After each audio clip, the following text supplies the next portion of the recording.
په انځور کې لیدل کېږي چې هند د پاکستان تر واک لاندې په یو شمېر سیمو باندې تازه بریدونه کړي دي.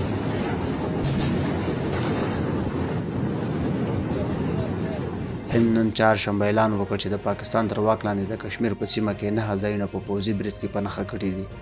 په دې بریدونو کې 8 تنه وژل شوي دي. د پاکستان صدراعظم شهباز شریف دا برید جګړیز اقدام بللی او ویلي دي چې هیواد یې حق لري ورته قوي ځواب ورکړي.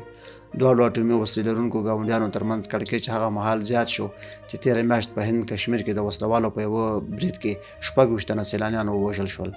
هند پاکستان د دې برید په پلانولو تورن کړ او ژمنه یې وکړه چې ځواب به ورکړي.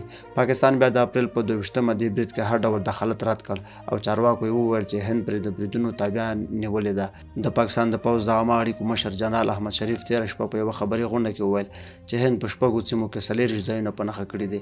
هغه زیاته کړه چې د هند په بریدونو کې 8 تنه وژل شوي دي، 15 تنه ژوبل شوي او 8 تنه نور لا درکه دي.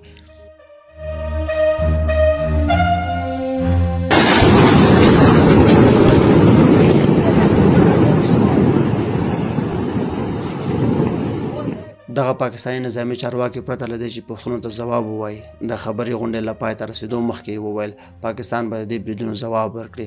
راپورونه وایي چې د پاکستان د لاهور او اسلام آباد د هوایي ډګرونو ټولې الوتنې او فعالیتونه د 48 ساعتونو لپاره ځنډول شوي او د لاهور هوایي ډګر تخلیه شوی دی.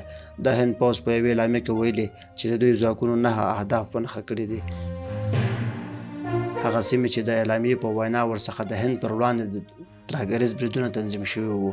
په اعلامیه کې همداراز ویل شوي چې د هند اقدامات متمرکز سنجول شوي وو او د پاکستان هیڅ نظامي تاسیسات نه دي په نښه شوي.